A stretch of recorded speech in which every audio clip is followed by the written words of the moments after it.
Dans cette vidéo, je vais te parler de deux clés puissantes qui m'ont été transmises par Eckhart Tolle et qui ont changé ma vie. Je te parle de ces deux clés d'Eckhart Tolle dans cette vidéo juste après le jingle.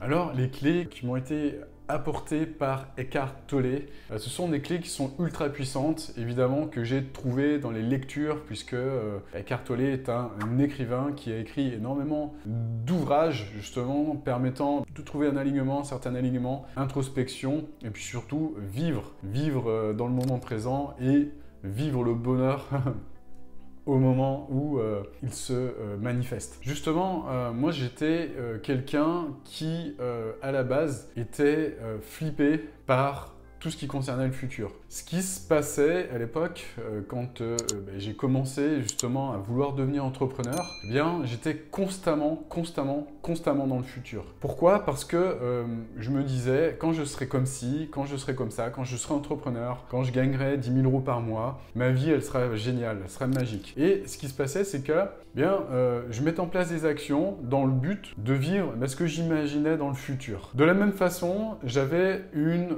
image de mon passé qui n'était pas satisfaisante. Pourquoi? Parce que je voyais uniquement une partie de mon passé qui ne me convenait pas. En me disant, dans mon passé, il s'est passé ça, il s'est passé ça. Et par conséquent, les gens de mon passé sont comme ci, sont comme ça. J'étais dans le jugement vis-à-vis de mon passé. Et j'avais également l'impression que parce que dans le passé, j'avais cette croyance que je n'avais rien réalisé, eh bien, j'avais cette croyance que parce que mon passé était comme ça, je ne pouvais pas réaliser un futur différent. C'est pour ça que j'avais une sorte d'opposition entre les deux, c'est-à-dire le futur que je voulais voir se réaliser vraiment parfaitement, en me disant quand je serai comme ça, quand j'aurai ça, quand j'aurai ceci ou cela, je serai heureux, et pas comme dans mon passé. Mais le problème de tout ça, c'est que je faisais s'entrechoquer mon passé et mon futur comme ça, mais j'oubliais totalement de vivre dans le présent. Et c'est précisément ce que j'ai appris avec Eckhart Tolle, c'est le fait de vivre dans le moment présent et d'arrêter de trop se projeter au niveau du futur et arrêter de penser que mon passé était insatisfaisant, mon passé était comme ça et c'est ce qui faisait que j'étais malheureux. Donc j'ai décidé de faire une pause, de stopper toutes ces idées-là qui arrivaient dans ma tête, qui s'entrechoquaient, pour justement vivre le moment présent et apprécier ce moment, apprécier plus le moment présent. Ce que j'ai remarqué, c'est que je dépensais une énergie énormissime, mais vraiment, quand je te dis énormissime, c'est x10, en essayant d'anticiper des choses ou des problèmes qui potentiellement pourraient se passer dans le futur. Je passais une énergie de dingue de me dire mon présent ne me satisfait pas et quand je serai comme ça dans le futur, je serai beaucoup plus heureux. Je passais également une énergie de dingue à penser à des choses du passé qui me mettaient un petit peu les boules. Peut-être je pense à des personnes qui m'ont, dont j'ai eu la perception qui m'ont fait des choses pas très sympas, etc., etc. On en a tous, des personnes comme ça. Et en repensant à cela, ça me mettait vraiment dans une énergie de merde. Et par conséquent, le fait de switcher entre le passé et le futur de cette manière, mon cerveau en tout cas consommait une énergie énormissime. Ce que m'a appris Eckhart Tolle, c'était de stopper ça, stopper ce bruit là qu'on avait, ce bruit du mental là, et de commencer à se concentrer sur ce qu'on faisait dans le moment présent. Donc de vivre plus dans le moment présent. Donc j'ai mis beaucoup plus de conscience à vivre dans le moment présent. Et ce qui s'est passé, c'est que, comme par magie, évidemment, toute l'énergie que je dépensais à essayer d'anticiper des problèmes ou des choses qui n'allaient jamais se produire, ou essayer de penser à des personnes qui m'avaient fait des choses que je jugeais comme négatives, comme mal, de toujours penser à ces personnes, j'ai décidé de faire stop à ça, de faire une grosse pause, donc de pardonner, mais de pardonner sincèrement jusqu'à avoir de la gratitude pour, on en parlera tout à l'heure, mais pour ces événements, ces personnes du passé. Parce que, évidemment, j'ai compris sur le chemin chemin, que c'est grâce à ces personnes et ces événements que je suis devenu la personne que je suis là maintenant. Et c'est en grande partie grâce à peut-être au couteau que je me suis pris dans le dos là, dans le passé, que j'ai pu me construire tel que je suis, ce qui me permet maintenant de m'épanouir totalement dans ce que je fais professionnellement et d'avoir une vie personnelle également très épanouie. J'en parle pas beaucoup pour l'instant, mais j'en parlerai. Tiens, dis-moi en commentaire si tu aimerais que je te parle un petit peu plus de ce que je vis au quotidien. Voilà, dis-moi juste dans les commentaires ceci. Ce qui m'a le plus aidé, c'est ça, c'est vraiment le simple fait de vivre beaucoup plus dans le moment présent. Et ça, c'est un des messages clés d'Eckhart Tolle.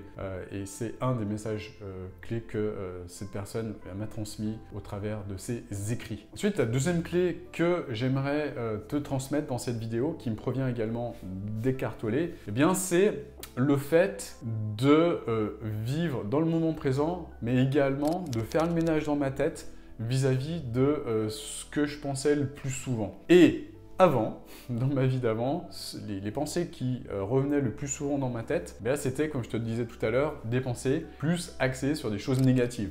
Des choses négatives du passé qui justifiaient justement mes échecs en me disant si je réussis pas là maintenant, c'est à cause de Pierre, Paul ou Jacques là, parce que il s'est passé tel ou tel truc à tel moment de ma vie et donc par conséquent blablabla, blablabla, blablabla, blablabla. Et le problème c'est que toujours voir les choses qui ne fonctionnent pas, vouloir anticiper pareil dans le futur et se dire ok, dans ma journée, qu'est-ce qui s'est mal passé? Ah tiens, il y a cette personne-là qui a fait ça et par conséquent, c'est pas bien et par conséquent, les résultats qu'on a eu, elles sont comme ça et là en plus, j'ai eu des problèmes parce que machin et c'est de sa faute parce que gna gna gna gna gna. Et ce qui se passe, c'est que on est dans une société où on est constamment en train de chercher la faute. On est dans une société de coupeurs de tête, donc merci les médias pour ça, coupeurs de tête pour comprendre qui est le fautif en fait, qui est là ou le fautif. Et on est constamment à la recherche de fautifs pour justifier nos propres échecs. Mais le problème, c'est que quand on est dans ce mode-là, évidemment, on perd le contrôle sur sa vie. Pourquoi? Parce que on donne constamment le contrôle à d'autres personnes. Et évidemment, la personne qui ne prendra jamais ses responsabilités, inconsciemment, elle donne le contrôle, elle donne le pouvoir à d'autres personnes. C'est un peu ce qui se passe avec nos politiques. Nos politiques, quand ils ont le pouvoir, évidemment, tout le monde les juge au niveau de leur bilan. Tous les bilans des politiques, sans exception, sont toujours en fin de bilan. Il y a toujours des choses qui ne vont pas. Évidemment. Et le problème, c'est que l'opposition, que fait l'opposition? On coupe les têtes parce que ce qu'a fait le prédécesseur, ça ne va pas, c'est nul. Et évidemment, la majorité des personnes, qu'est-ce qu'elles font?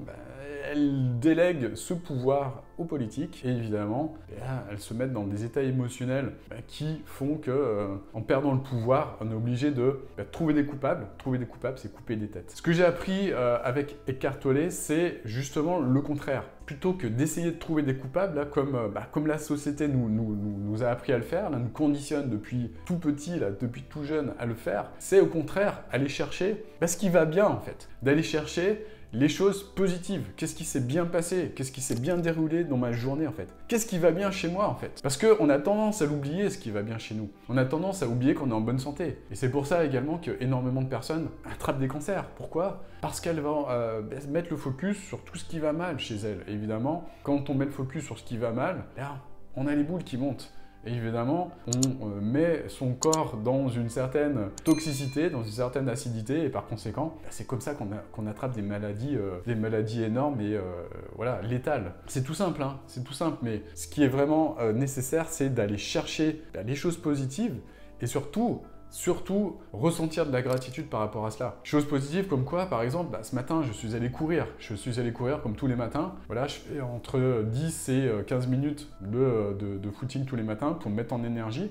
C'est d'avoir de la gratitude de pouvoir le faire déjà. D'avoir de la gratitude, d'avoir deux jambes là, de pouvoir courir, d'avoir une santé extraordinaire pour pouvoir le faire tous les matins. Donc j'ai beaucoup de gratitude pour mon système immunitaire. J'ai beaucoup de gratitude d'avoir une top santé. J'ai énormément de gratitude de pouvoir manger tous les jours à ma faim. J'ai énormément de gratitude d'avoir un toit là au-dessus de ma tête, de vivre dans un endroit qui me plaît, qui m'inspire. J'ai énormément de gratitude d'avoir des équipes qui vont dans la même direction que moi, qui ont la même vision que moi, qui ont la même volonté d'aider l'autre, de changer le monde avec du coaching. Je suis rempli de gratitude d'être entouré de personnes magnifiques comme celles qui m'entourent actuellement. J'ai énormément de gratitude de manger tous les jours à ma faim. J'ai énormément de gratitude pour toutes les personnes qui me permettent de le faire, pour tous les chauffeurs routiers qui contribuent à amener cette nourriture jusqu'à mon domicile, jusqu'au supermarché, etc. etc.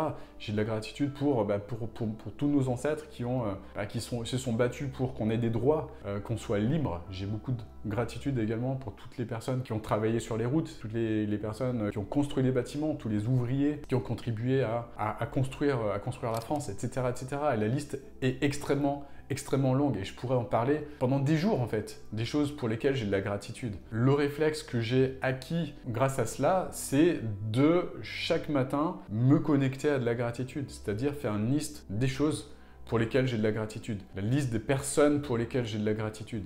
Et ce que je vais te dire là, c'est le plus important, c'est surtout ressentir cette gratitude. Parce que intellectualiser la gratitude, on va pas très loin quand on intellectualise seulement. Ce que je veux dire par là, c'est qu'il est impératif, si on veut vraiment se sentir bien et si on veut vraiment avoir une vie extraordinaire, c'est de la ressentir cette gratitude et de la ressentir sincèrement. Avoir sincèrement de la gratitude pour les autres, avoir sincèrement de la gratitude pour ses clients. J'ai sincèrement de la gratitude pour mes clients, pour toutes ces personnes qui m'ont fait confiance. J'ai sincèrement de la gratitude pour toutes les personnes qui m'aident à développer mon activité, qui m'aident à développer le mouvement que je suis en train de mettre en place pour ce grand changement que je rêve de mettre en place, c'est-à-dire avoir plus de personnes dans ces énergies-là, avoir plus de personnes qui prennent leurs responsabilités sur cette terre, plus de personnes qui se connectent à des énergies de gratitude et d'amour et qui, entre guillemets, contaminent d'autres personnes de par ces prises de position. Voilà, tout simplement, ça c'est mon but dans la vie et j'ai énormément de gratitude pour Eckhart Tolle justement par rapport à tout ce qu'il a pu me transmettre au travers de ses écrits et notamment ces 2 clés. Donc pour rappel, la clé numéro 1, c'est vivre dans le moment présent, de se stopper, arrêter ce bruit-là qui nous empêche justement de vivre dans le moment présent.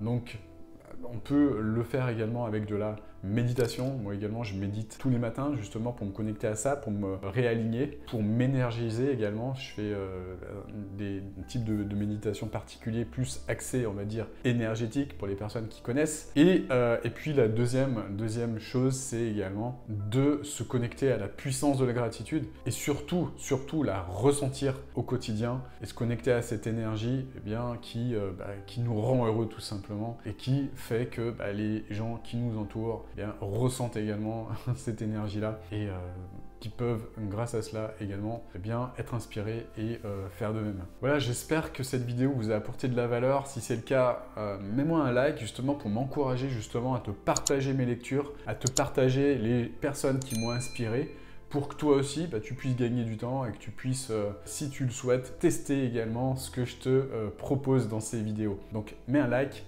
Et plus il y aura de likes et plus ça m'encouragera pour te faire des résumés comme ça de choses qui m'inspirent, des choses qui m'ont aidé au travers des lectures que j'ai pu avoir. Regarde en dessous, je t'ai mis des liens, notamment le lien vers une formation qui va t'aider également à te connecter à la réussite, au succès, avec une activité d'accompagnant, une activité de coach, une activité de thérapeute. Je t'explique tout dans cette vidéo. Cale-toi, prends de quoi t'alimenter pendant ce moment-là et regarde, si tu l'as déjà regardé une fois, regarde-la une deuxième fois parce que je t'assure qu'on apprend toujours des choses qui nous ont échappé la première fois. Je te souhaite dans tous les cas une magnifique journée, je te dis à bientôt pour une nouvelle vidéo. Ciao, ciao.